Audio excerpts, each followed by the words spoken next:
Hello, everyone. This is Howard Fox, and welcome back for another episode of the Outdoor Adventure Series, the podcast that celebrates individuals and families, businesses, and organizations that seek out and promote the exploration, stewardship, conservation, access, and enjoyment of the outdoors. Deborah Frankel is our guest today. Deborah is the founder and chief operating officer of Freedom Waters Foundation. Now, the mission of the Freedom Waters Foundation is to enhance the well-being of children and adults with disabilities and veterans through therapeutic boating experiences. Deborah, good morning and welcome to the Outdoor Adventure Series. Morning. Thanks for having me. Fantastic. Now, for our listeners, where are you located? I'm in Naples, Florida. Beautiful Naples, Florida. Now, weather's got to be fantastic down there right now. It's pretty good. You want a little picture of the outside? There's clouds. Yeah, let's get it outside. Okay. A little cloud coverage, but it's not bad today. Not bad. Well, yes, any day you're by the water and you have the ability to get out near the water is a good day. That was always been my feeling.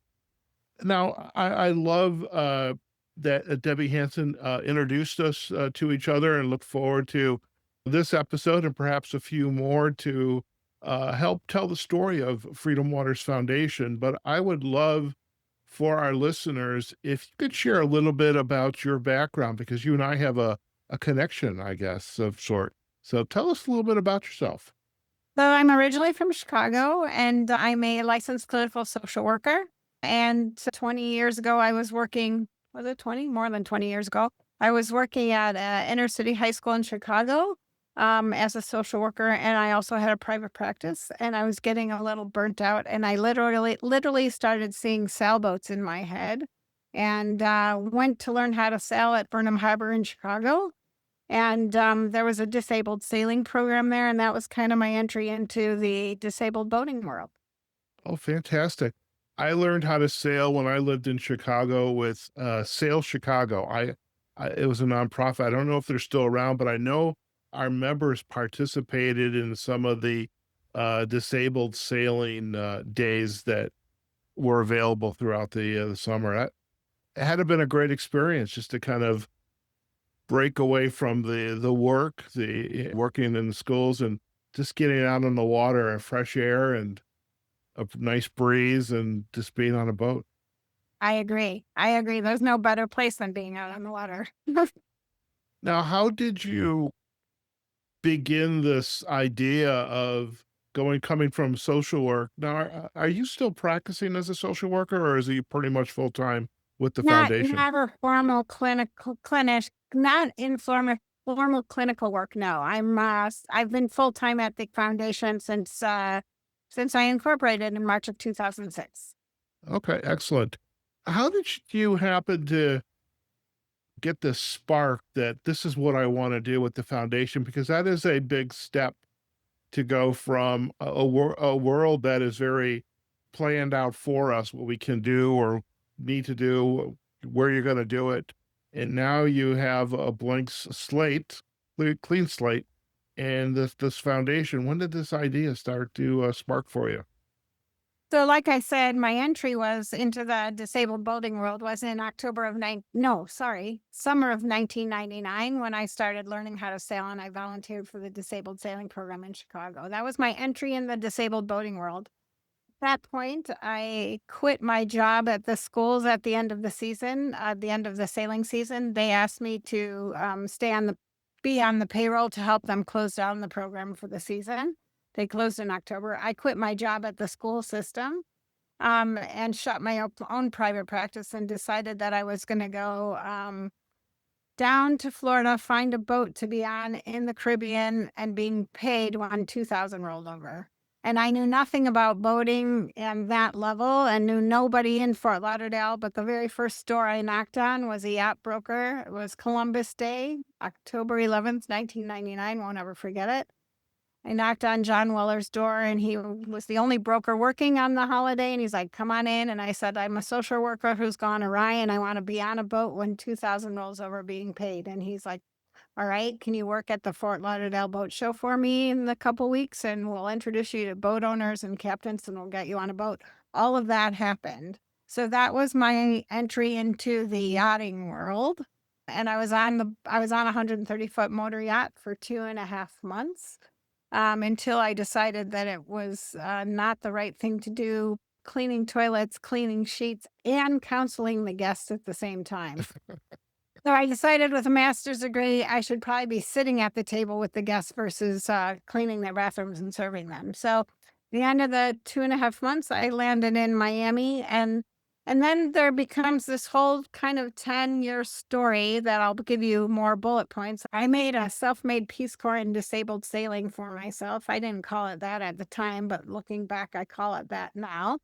I ended up going back to Chicago. They asked me to come back and run the disabled sailing program for the next year, for the summer. So I did that. And the following summer, the Chicago Park District, who was running the disabled sailing program, had me run all of the sailing programs for the Park District on that third year. Okay. In the meantime, I also had become pretty well known in the disabled sailing world, both nationally and internationally, because the national championship was at Chicago in Chicago, so I met a lot of the sailors. So on the off season, I are you ready for this? Sure. Usually I tell people it's a 10-year story. If you want the whole story, let's have lunch, but I'll give you more of it right now. I ended up incorporating another nonprofit for this group out of Australia who was building boats for people with disabilities to sail. I took those boats. I had a van with a trailer. One boat was on the top of the van, three were on the trailer, and I pulled those from Orlando to Phoenix, doing demonstrations on disabled sailing across the way. I did that by myself. And then I also became the chair of the national championship for disabled sailing for 4 years for U.S. Sailing. I wrote the draft manual on how to start a disabled sailing program for U.S. Sailing. So I went to Australia, I went to Canada, was for disabled sailing. So disabled sailing became my world for a while. Okay. And then I ended up in Miami, and I'm going to skip part of that story just to jump to the end of the story. Okay. So a lot more happened, and I was getting tired of living out of a suitcase and being poor. And I ended up at this. I was taking some classes at Nova Southeastern University just for something else to do. And I went to redo my resume. And when I went in there, the gentleman said, what you should talk to these people, that it looks like you might have something in common. And we called the guy. It was a gentleman named Andy at Tradewinds Foundation. We called him and he said, well, we don't have anything open right now, but send me your resume and I'll send it up to our president in New York. So we literally faxed it to him at that moment because faxing was what was happening back then.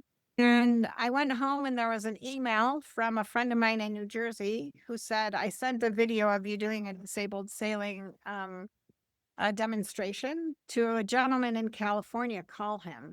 He wants to start a disabled sailing program.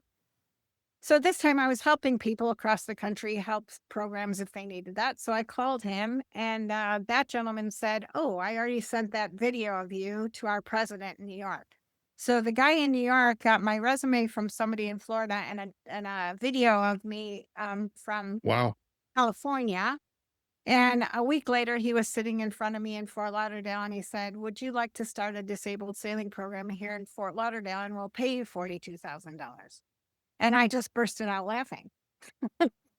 And I said, okay. I love So, it. so when I was with Tradewinds is when I started really all of our programs. I was with Tradewinds for about 3 years. And then their funding source went dry and they closed their doors in October of 2005. Okay. And then in that time, John Weller, who was the yacht broker that I met when I first went down to Fort Lauderdale, he had just had his first bout of cancer and he had already been seeing me take kids out with cancer and helping me in some ways. And came back and he's like, so did you decide what you're going to do yet? And I said, no. And he said, well, you need your own foundation, start your own foundation. Okay. And I said to him, I don't know how to do that. I have no idea. I have $1,000 in the bank, but I'm going to do it. And you're going to be the co-founder. And that's how we started. Wow. That is one heck of a story. And And I have to say, to think as you were starting to share it, it you could have been the inspiration for a Jimmy Buffett song, being up in the Midwest, and I'm tired of this, and I need some fresh air and better weather and being out on the water. I am curious, just to circle back a little bit, what is unique about the boats that are getting outfitted for disabled sailors? Because you said you had one on the roof, you were trailering a couple more. What how big are the boats? What's unique about them that makes these the perfect, boat and to safely get out there on the water with So a skipper? So back in the day, those boats that you're talking about and I was talking about are called access dinghies. So here's a Okay, sample of one.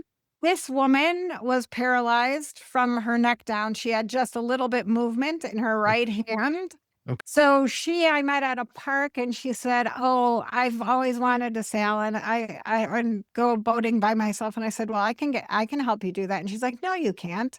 I challenged her to come down to the lake. We strapped a joystick on her leg. I showed her how to use the joystick to let the tiller go left and right and the sail go in and out. And the first time she went out, I went with her. And the second time she went out by herself and she was out there for about an hour smiling and laughing and being the happiest that she's been. And the only time she's been out of a bed or out of a wheelchair in her life. oh, So wow, these boats are, that are made in Australia. There's other brands too, but these are called access dinghies. They're either 7.5 feet long or 10 feet long. The 10-foot one has two sails. The 7.5 foot one has only one sail. Both of them have weighted centerboards, so there's already lead in the bottom of the centerboards, and then once you drop them, they fill with water on top of that. So basically, right. the boats are not going to tip over. Or those are the boats that I was trailing across the country. Okay. Now, are these boats designed so you went out with this young lady the first time. Are they designed to stay in the safety of the harbor? Because I know, like, at Burnham Harbor in Chicago, there was an open area, but it's not like Monroe Harbor or where we used to where I learned how to sail. Well, these are not the boats that we used out in Chicago. In Chicago, Okay. they used Colgate 26, I b no, no, they used Independence 20s, which are Okay. 20-foot boats that have, secured seats, both aft and forward. So, they didn't use these. These we use more on, like, lakes or in protected areas. Okay. Yeah. Okay. Sounds appreciate that. Now,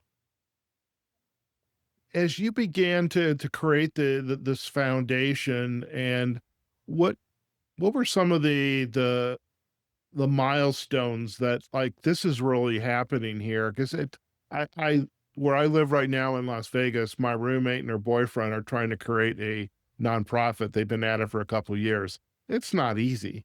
So what were some of your lessons learned, and when did you realize, wow, this is really happening here?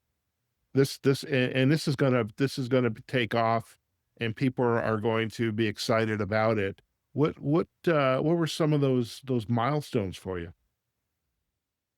Well, first, I would say that John calling me and saying, "Deb, you need to do this," and me saying, "Okay, I'm going to do it." And I was terrified and had no clue what I was doing. Yeah, And I am, well, obviously, I'm a risk taker, and so I'm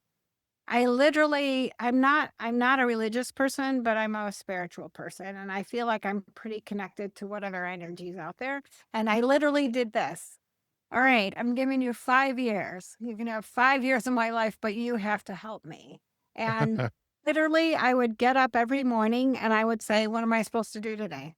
And whatever would come in my head, whoever I was supposed to call or wherever I was supposed to go, I just did it. I just did it. And I just kept following that inner voice, just following that inner voice, just following that inner voice. And then at the end of and I had already had a reputation because of I had built some of this at trade winds, right? right. So at the end of the year when my accountant was doing the taxes, she's like, "So you brought in about $90,000 and you spent about," and I said, "What did you just say?" And she said, "You brought in about $90,000." And literally I went like this.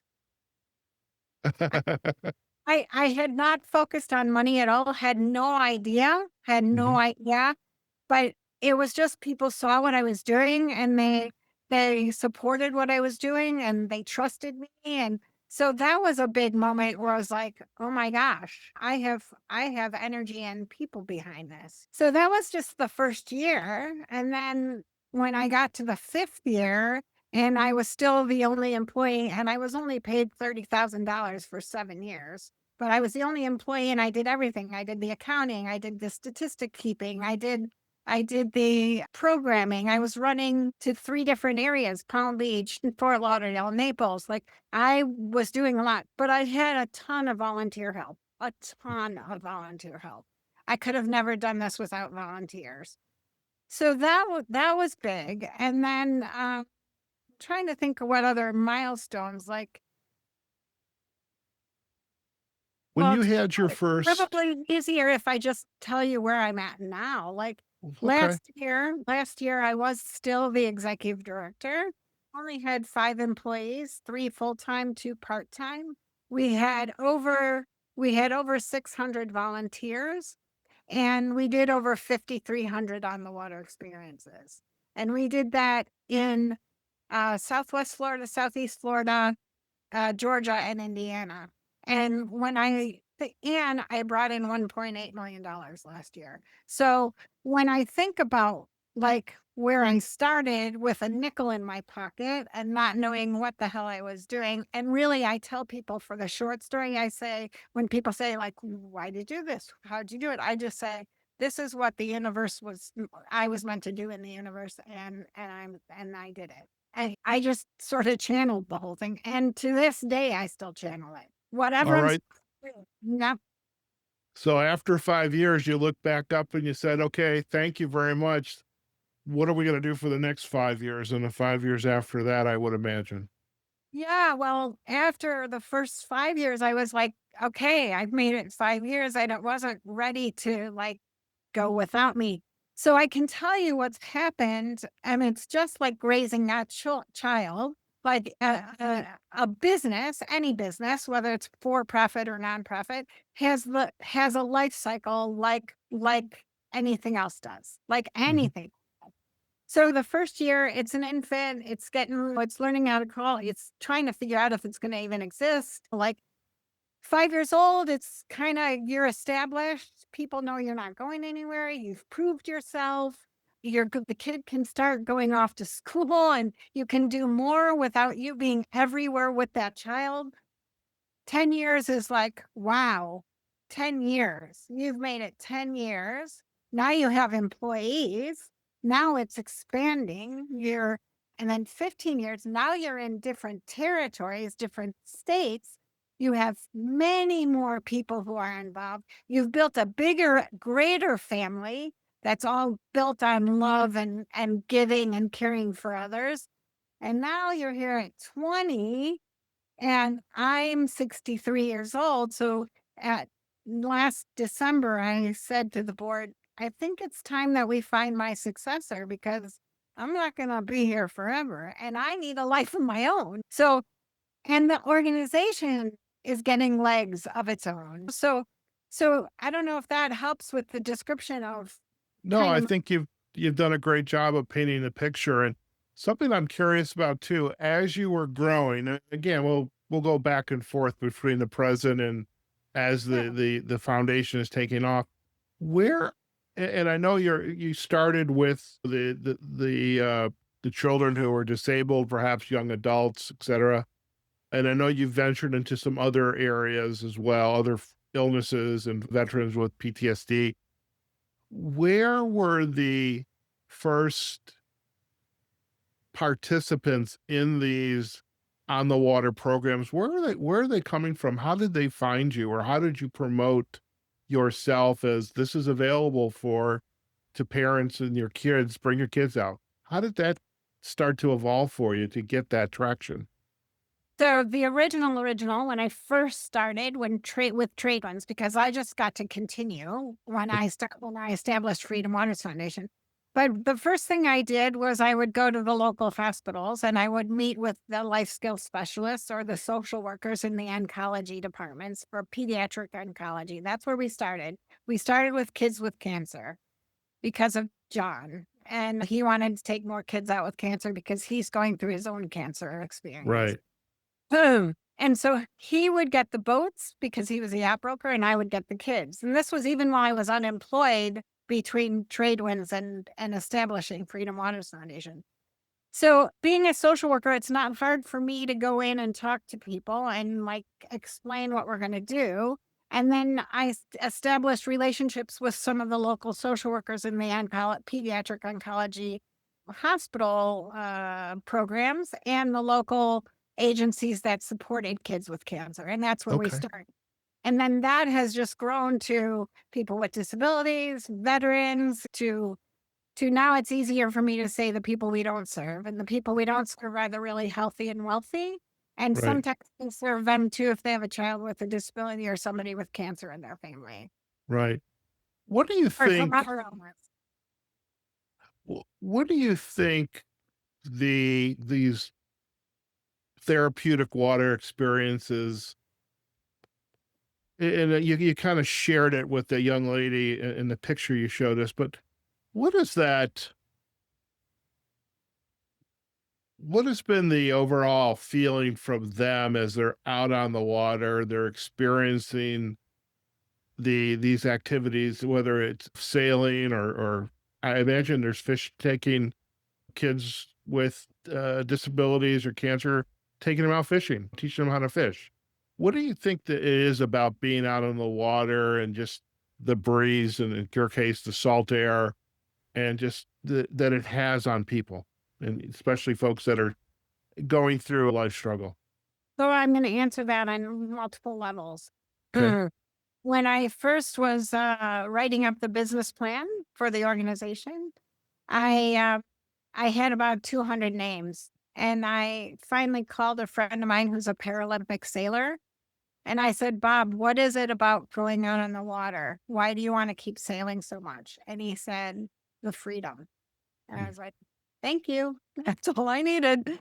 And so I took freedom and waters. The F stood for my name. The W stood for John Weller's name. So we had and it just was perfect. So that's the first, that people really feel the freedom, the relaxation.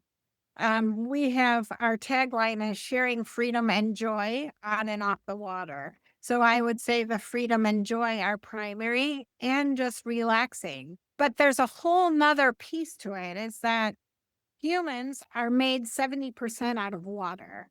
Mm. We are birthed out of a water cycle. We have a natural affinity to water. We need it to survive, right? So so being in on the water is just a natural place for a human to feel comfortable, cared for. I mean, if you have a good experience in the womb, it's the safest place for a human to come from, right? Okay. So, and then nature itself has healing properties outside of the water. So just being outside and the combination with water is just, it's naturally healing. I have a guest that was on the podcast a couple of weeks back, and an episode's published. His name is Barry Schimmelfarb, and he lives in like South Bay area in California, but he has a home in Carmel by the sea. And long story, he really came diagnosed with a very bad form of cancer, but he had this cottage in Carmel that he turned it into a retreat for folks that were going through a similar life struggle. But what you just shared, that connection of nature and healing, is so very important, and it comes to us in many shapes and environments, whether it's the mountains here in the desert in Nevada, or the a cottage in California, or out in the water and out of in the bay, or a lake in Florida. I think there's so much to that, and it's definitely worth continuing to explore, at least through this podcast. So I appreciate you sharing that. Thank you.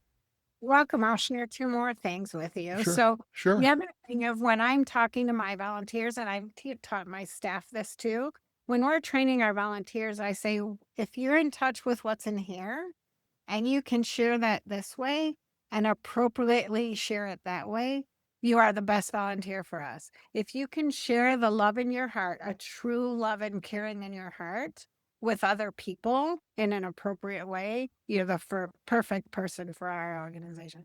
This organization is built out of love and and caring for other people. We just use the water as a vehicle. So Okay. that's one thing. The other thing I wanted to say is whatever you believe in, whether you're religious or not religious, whether you believe in God or some divinity or just energy, whatever that is, if you can connect to whatever that is, the days where you feel most connected to that, a lot of times is out in nature Right. and where you feel most alive. Sure. I love it. Now, with your volunteers, where are they coming from? Is it uh, they've perhaps had a child or a sibling that was going through a challenging episode in their life and they wanted to stay a part of it, or some people heard about it and just want to feel like they're giving back and they have that which you're looking for, the heart and love and caring. So how are you recruiting volunteers to be a part of this organization? So initially, it was the people closest to me, then anyone who was close to me who loved boating, then it was anyone who loved children or veterans. I would be out in certain places and I would be saying, anyone want to volunteer? I can use you. I can use you. I mean, and now we're a lot larger, so we have a lot more outreach. We outreach in expos, we outreach to agencies, a lot of word of mouth. People come. We have a lot of veterans who have come to us as veterans to go out on in our program, and then they want to volunteer. So we have a lot of veterans who are volunteering now. Yeah, so it comes all multiple ways. Okay. What is the breadth of the program in its location? So you started a trade winds, you're in Naples, Well, I started trade winds on the East Coast of Florida. I lived in Hollywood first. Hollywood, Fort Lauderdale area. Okay. I started in Fort Lauderdale. I started in March 2006. I moved to Naples in 2008, which is why our main office is here now. Hmm. So our main operation is Naples, Fort Myers area, Southwest Florida. Hmm. And then we have another office in Fort Lauderdale where we have two employees. So the Southeast Florida, Fort Lauderdale, Palm Beach area. And then we do a weekend in Georgia and a weekend in Indiana. And the weekend in Georgia, we just had 948 people on the water in one Oh weekend. wow.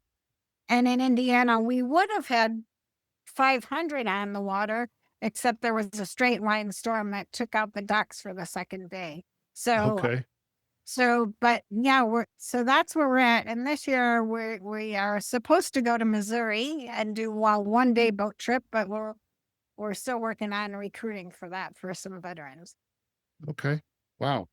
And the range of programs that are available for whether it's a disability, illness such as cancer or a veteran, what are the range of programs that are available? If we were going to go to your website, which I would love to do in a second, what are some of those programs? So the first one is our Weller Days, which I named after John. Mm. His name was John Weller. And I thought, how appropriate. You get Weller on the water. I get to name something after him that will be for a lifetime. Yep. And so those Weller Days they started out with one child with cancer for a 3-hour boat trip with their family. And we serve lunch and give water. Those have changed into, it can be one boat, it can be multiple boats, it can be a 17-foot boat with two people on it, it can be a 140-foot boat with the 140 people on it. It can be multiple areas. We usually still go out for an hour and a half to 3 hours. We use commercial and private boats. We own no boats of our own. So we do a lot of recruitment of boat owners and partnerships with community businesses as well. Hmm. In Georgia, we just had 100, I believe it was 155 boats on the water for the weekend. And those are all local boat owners who are generous and caring and want to give back in their communities. I don't know, did that cover the question? I think you did, and I think we'll see some more, I'm So sure, you as we wanted go to to the know more website. about our program. So that's just the Weller Days. Weller Days also include fishing. So we'll do fishing as well. We have two fishing tournaments for at-risk youth. One is called Heels and Reels for girls and Buoys and Bait for boys. And then we have male mentors for the boys and female mentors for the girls when they go fishing. So they learn a little bit about life skills and also learn to fish. We have the adaptive sailing program, which we're partnered with the county here in Naples, Florida, Collier County. So there they teach people with disabilities how to sail. We also have a veteran sailing program. And then we have our veterans program, which I started in 2012 when a vet center counselor came to me and said, "Can you do something for veterans?" And I said, "Yeah, I think there's a need there." And we had 9 veterans signed up to go out fishing and only 2 showed up. And Oh, wow. the 2 that showed up had their HUDs looking down and said, "This is too hard. Let's just go home." They both had TBIs and PTSD. And I said, "No, you guys are here. Let's go fishing." So I took those 2. The counselor went and got another one out of bed and he took them on the other boat. When we came back, they were all changed men. They were smiling, laughing, talking.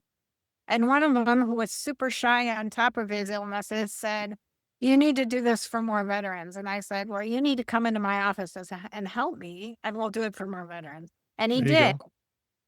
He did. He came in, he wrote an orientation on how civilians should talk to veterans. We still use that same orientation today, 13 years later. And the very next boat trip we did was on the Naples Princess, which is a dinner boat cruise, a 3-story dinner boat cruise. We had 140 veterans, no spouses on that boat. And we've been doing it ever since. I love it. I love it. Well, listen, Deborah, I'm gonna shift this over to your website. I'd love if you would just kind of take us on a tour. I know it's going to be worked on, but it's a great website. I love the logo, and when I see a smiling child at the wheel of a very big boat, I think that just makes me happy. So I want to share my screen now, and hopefully, with the miracle of technology, you should be seeing the screen. I see it. So take us on a little tour. So this is our homepage. Okay.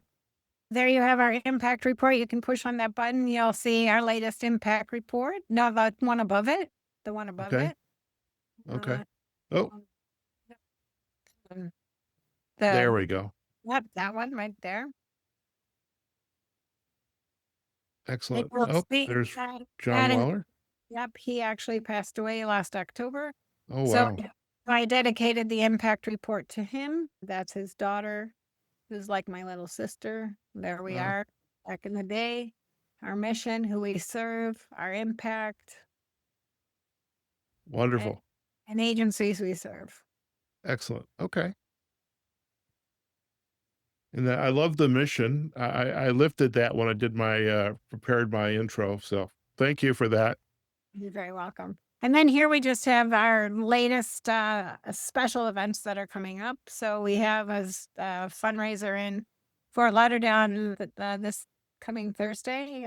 In November, we have a Bill's Boat Shoe Bash, which is in honor of our sailing instructor who passed away. And that's raising money for the adaptive sailing. And then our Kind Mariners Ball, which is our big fundraiser, which is going to be in February. Excellent. Okay. So you've got veteran sailing every Wednesday. And this is a big veterans outing that they're doing on the Jungle Queen in Fort Lauderdale actually on Veterans Day. Okay. Very good. So you have the programs, volunteer opportunities. So if we go back, so let's see if we click here, programs and events. Yeah, Oh, I so love the it's phone. a really special photo because this was a really special boat, which was fantastic for heavy electric wheelchairs like this young man's in. This Yeah. young man was in a car accident and he didn't think he'd ever be able to get on the water again or fish. And here he was able to do both. We had a special wrist wrap for him that held a rod and he was able to catch fish. And yeah, I had a great time. Excellent. But we don't always get boats like that because that gentleman doesn't own that boat anymore. So we don't have it any longer. All right. Well, and I would imagine volunteers come into and out of the organization. People move into and out of the Naples, Fort Myers area, and they're bringing with them their experiences of volunteering. So, Correct. okay. Adaptive sailing. There's the dinghy. Yep. See, I think I needed to learn how to sail on that boat. And so I learned to sail on a Rhodes 19. But Well, you can okay. come down and sail with us anytime you want. I love it. I love it. Well, I've got to come down and just shout out to Debbie. I only learned how to fish last year in Johnson City, Tennessee. So I need to go do some more fishing. And so, perfect reason to come down there for a visit and do some more podcasting. I said, Debbie, okay, let's go. Good, that'd be great. Just let us know, we'll make sure you get on a boat. Mm. Excellent. So now you've got your participants. Now, these are the participants who That's are just for them to sign up. okay. So a person can sign up themselves or an agency can refer them. Okay. Excellent. And you've got the volunteer sign up. And Let's a click on and volunteers. boats can sign up too. It's all the same form, you could just go down. Okay. Yeah, if you just click on any of the sign-ups, it's all the same form. But I look at this as such a one, if you have a boat or you have the skill or of knowing how to sail and have worked with folks that are need the assistance. I can't imagine you not coming back with a smile on your face and the difference you made in someone's life. And through the fishing, through the adaptive sailing, and you've got here's your volunteers, you've got your various committees. You got a lot going on for this nonprofit. Yeah, thank you. We do. There's a nice smiling face there. Excellent.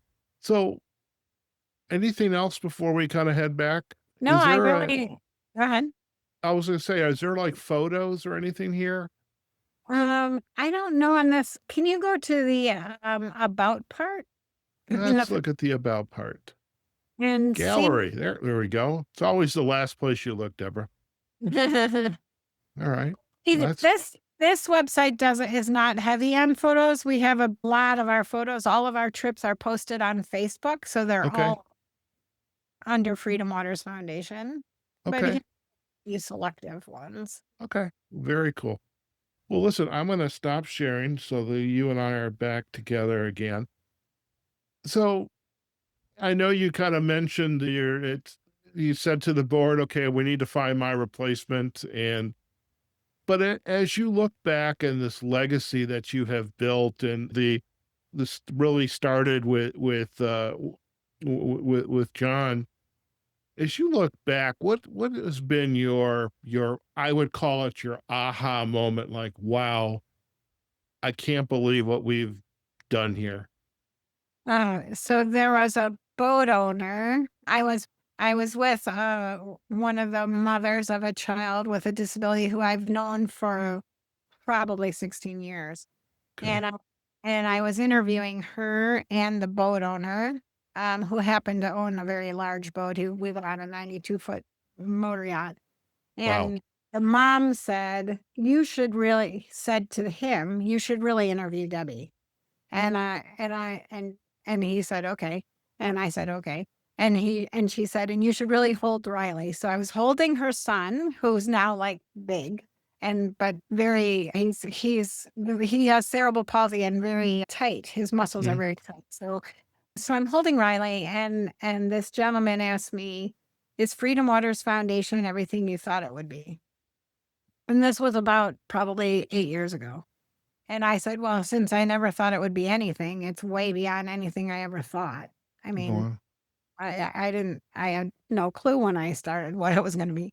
And he said, "And in all the years that you've been doing this, how many lives do you think you've touched?" And I had never thought about that. And I started calculating, and I'm telling you, this was like 8 years ago. So I'm talking, we're 20 years old now. So it was like in our 12th year. And I started calculating, and tears started, it's going to start right now too. Tears started rolling down my eyes.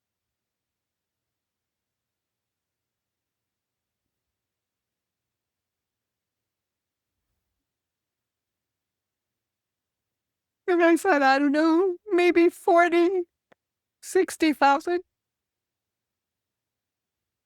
And it surprised me. So at this point, when I think back now, how many, like, I have, I mean, I have no idea how many, but thousands and thousands of lives. And I'm, I don't ever need to be on the front of anything. I don't ever need a thank you. I don't mean any of that, but that's, that's what's important to me.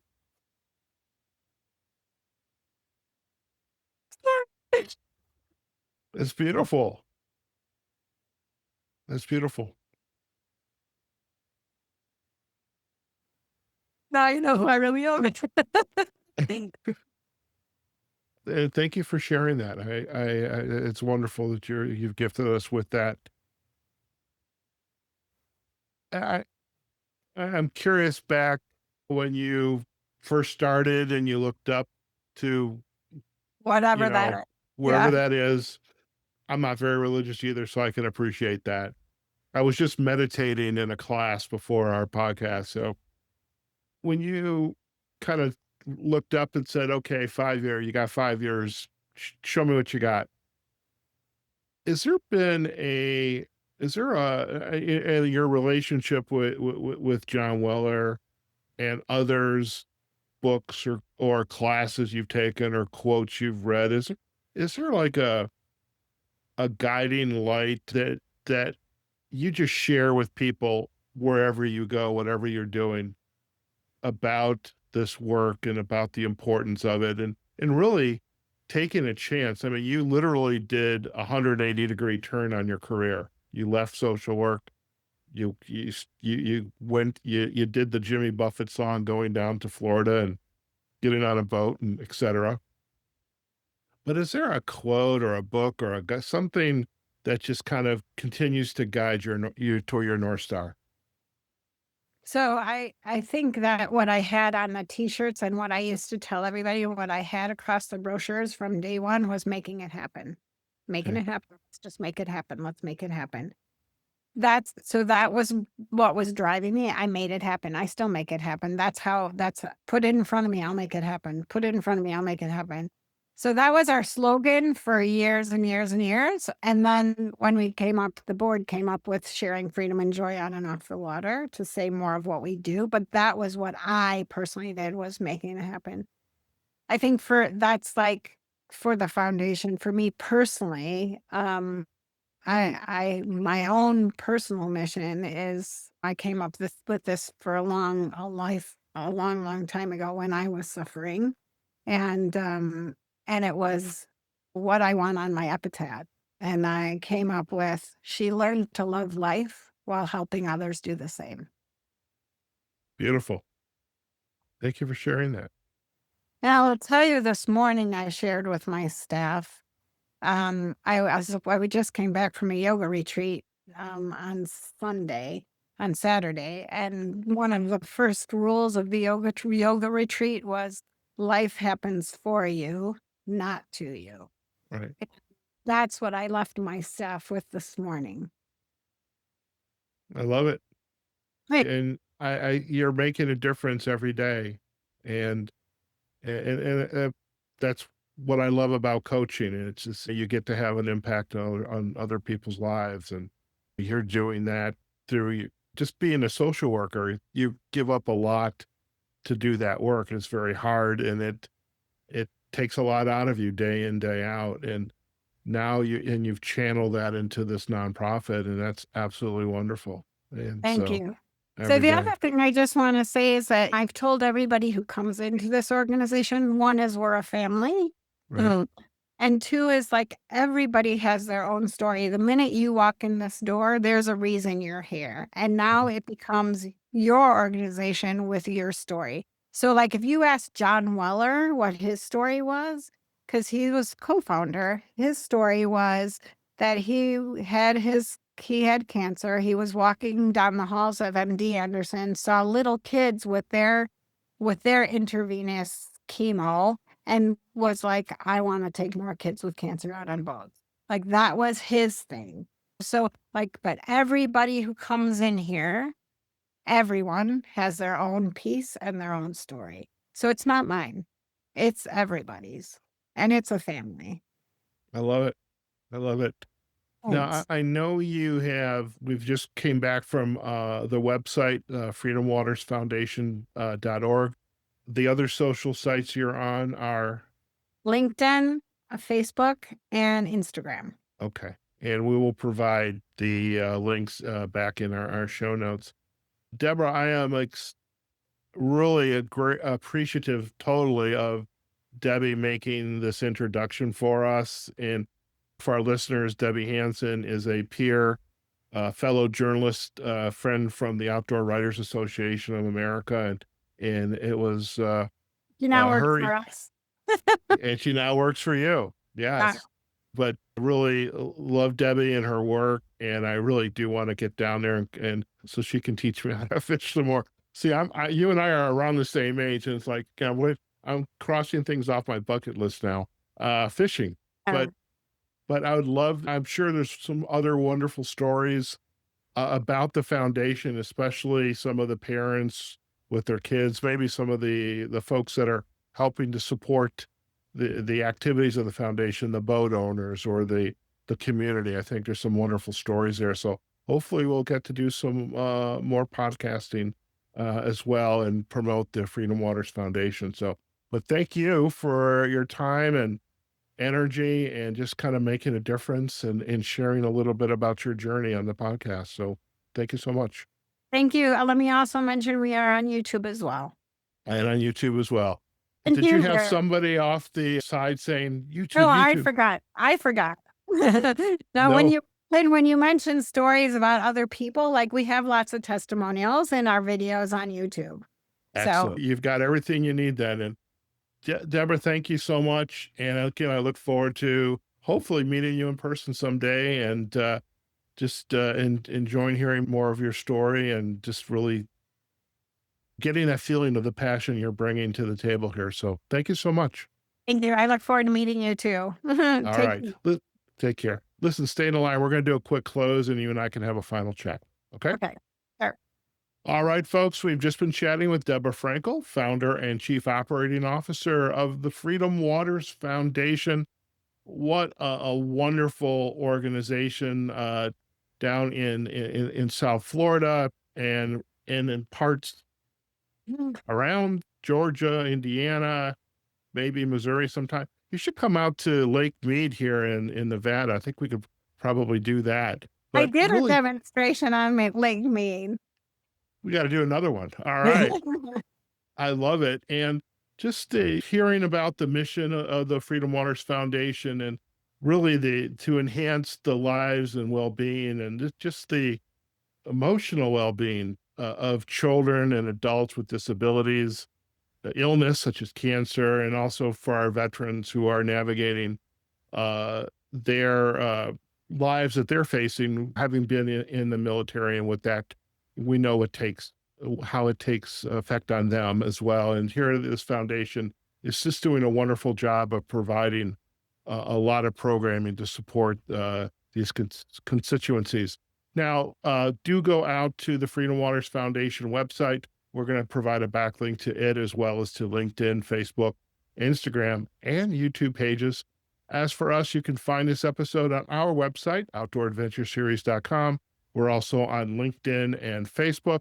The YouTube of this episode will be, the video of this episode will be up on YouTube. And of course, you can listen to the episode wherever you get your podcast from. Okay, folks, wherever you are, whatever you're doing, go out there, have a fantastic day.